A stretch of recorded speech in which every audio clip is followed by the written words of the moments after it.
जय हिंद साथियों, आप सभी का स्वागत है आपके अपने यूट्यूब चैनल चैम्पियन गुरुजी में। साथियों, आज मैं आप सभी के लिए क्लास 10th के जीव विज्ञान का पहला चैप्टर जैव प्रक्रम के कुछ ऑब्जेक्टिव क्वेश्चंस आप सभी के लिए लाया हूं, जो आपके बोर्ड एग्ज़ाम्स के लिए बहुत ज़्यादा इम्पोर्टेंट है। ये क्वेश्चन अदर कॉम्पिटिटिव एग्ज़ाम्स के लिए भी बहुत इम्पोर्टेंट है साथियों। तो आप सभी से निवेदन है कि जो साथी इस चैनल पर नए हैं वो इस चैनल को सब्सक्राइब कर लें, वीडियो को लाइक कर दें और इस वीडियो को अपने उस हर साथी तक शेयर कर दें जो क्लास 10th में पढ़ते हैं या अदर कॉम्पिटिटिव एग्ज़ाम्स की तैयारी करते हैं। तो चलिए साथियों, शुरू करते हैं आज के इस वीडियो को, जिसमें बायोलॉजी से 22 ऑब्जेक्टिव क्वेश्चंस लेकर आया हूं। तो चलिए साथियों, शुरू करते हैं आज की इस वीडियो को।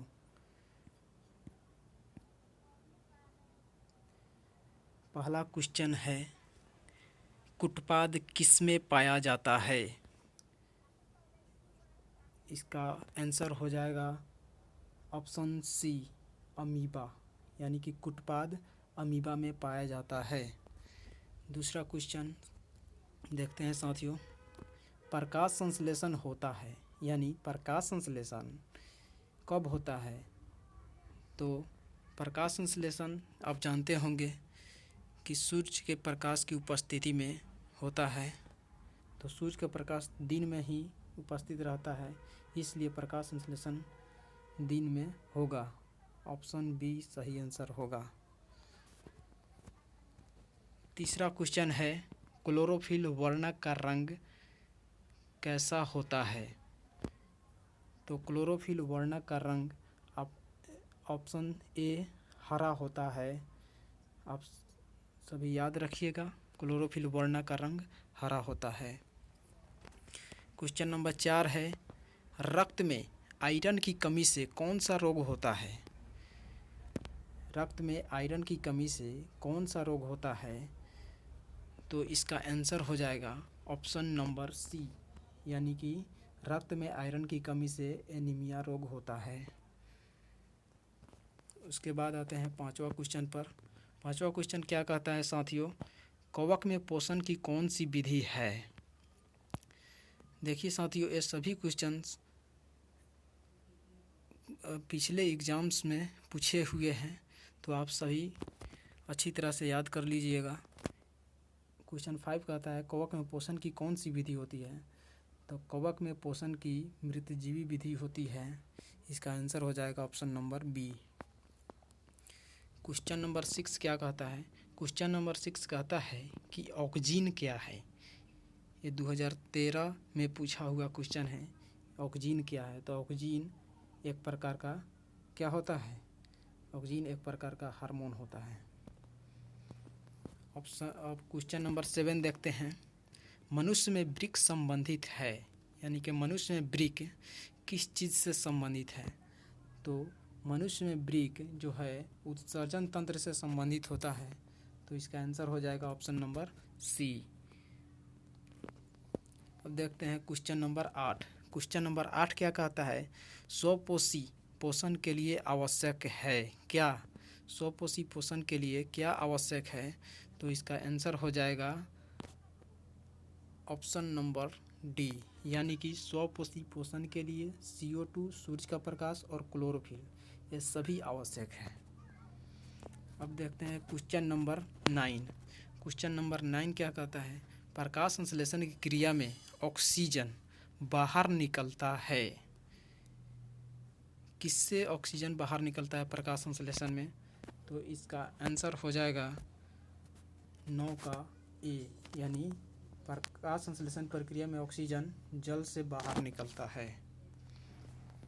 अब आते हैं क्वेश्चन नंबर 10 क्या कहता है? क्वेश्चन नंबर 10 कहता है, मैग्नीशियम पाया जाता है, यानी कि मैग्नीशियम किस में पाया जाता है? तो मैग्नीशियम साथियों क्लोरोफिल में पाया जाता है।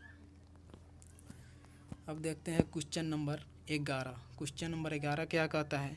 विश्राम की अवस्था में मनुष्य का हृदय 1 मिनट में कितनी बार धड़कता है?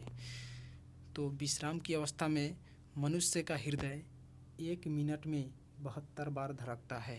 तो आप सभी याद रखिएगा। क्वेश्चन नंबर 12 क्या कहता है? क्वेश्चन नंबर 12 कह रहा है पौधे में जाइलम द्वारा पदार्थों का स्थानांतरण होता है। इसका आंसर हो जाएगा ऑप्शन नंबर बी, यानी कि पौधे में जाइलम द्वारा पदार्थों का स्थानांतरण ऊपर की ओर होता है। जाइलम क्या करता है? जाइलम जल लेकर जाता है। और इसका एक और होता है फ्लोएम होता है, वो जो पदार्थों का यानी भोज्य पदार्थ का परिवहन करता है। अब आते हैं क्वेश्चन नंबर 13। क्वेश्चन नंबर 13 में है मनुष्य में उत्सर्जी अंग है, इनमें से कौन मनुष्य का उत्सर्जी अंग है? तो इसका आंसर हो जाएगा ऑप्शन नंबर सी, वृक्क। वृक्क मनुष्य का एक उत्सर्जी अंग है। अब क्वेश्चन नंबर 14 क्या कहता है? क्वेश्चन नंबर 14 में है अमीबा अपना भोजन किसके द्वारा पकड़ता है? यानी कि अमीबा अपना भोजन किसके द्वारा पकड़ता है? तो अमीबा में जानते होइएगा कि अमीबा में कुटपाद निकलता है, जिसके सहायता से वो अपना भोजन पकड़ता है। तो इसका आंसर हो जाएगा ऑप्शन नंबर बी, कुटपाद द्वारा पकड़ता है। अब आते हैं 15 नंबर क्वेश्चन। निम्नलिखित में से कौन मलेरिया परजीवी है? यानी कि मलेरिया परजीवी कौन सा है? तो इसका आंसर हो जाएगा प्लाज्मोडियम, यानी कि ऑप्शन नंबर ए। अब देखते हैं क्वेश्चन नंबर 16। कार्बोहाइड्रेट, प्रोटीन तथा वसा के पूर्ण पाचन का स्थल निम्नलिखित में से कौन सा है? तो इसका आंसर हो जाएगा ऑप्शन नंबर सी, यानी कि कार्बोहाइड्रेट, प्रोटीन तथा वसा के पूर्ण पाचन कहाँ होता है? तो छोटी आंत में, क्षुद्रांत में होता है। अब क्वेश्चन नंबर 17 कहता है खुला परिसंचरण तंत्र पाया जाता है, यानी कि खुला परिसंचरण तंत्र किसमें पाया जाता है?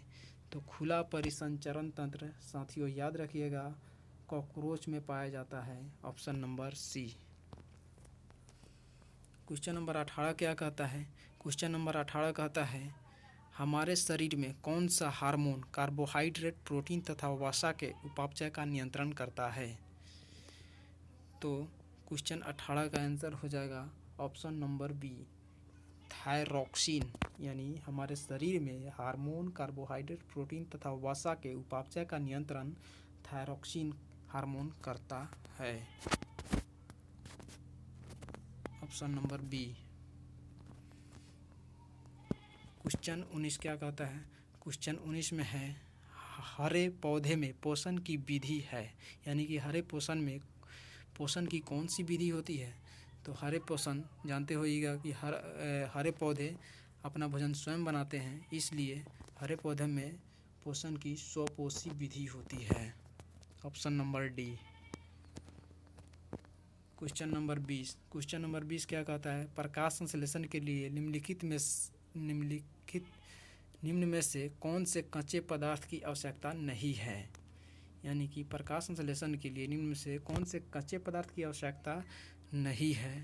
तो कच्चे पदार्थ के तो ऑप्शन बी हो जाएगा, यानी ऑक्सीजन की आवश्यकता नहीं है प्रकाश संश्लेषण के लिए। प्रकाश संश्लेषण के लिए आवश्यक होता है कार्बन डाइऑक्साइड, जल और क्लोरोफिल आवश्यक होता है, लेकिन ऑक्सीजन आवश्यक नहीं होता है। अब आते हैं क्वेश्चन नंबर 21। क्वेश्चन नंबर 21 क्या कहता है? शरीर में सबसे छोटी रक्तवाहिनी है, यानी कि शरीर में सबसे छोटी रक्तवाहिनी कौन है? तो शरीर में सबसे छोटी रक्तवाहिनी वेना केवा है, वेना केवा है, option number D. Question number 22 क्या कहता है? पौधे में रसारोहण होता है, यानी कि पौधे में रसारोहण किसके द्वारा होता है? तो पौधे में रसारोहण ऑप्शन नंबर डी, फ्लोएम द्वारा होता है।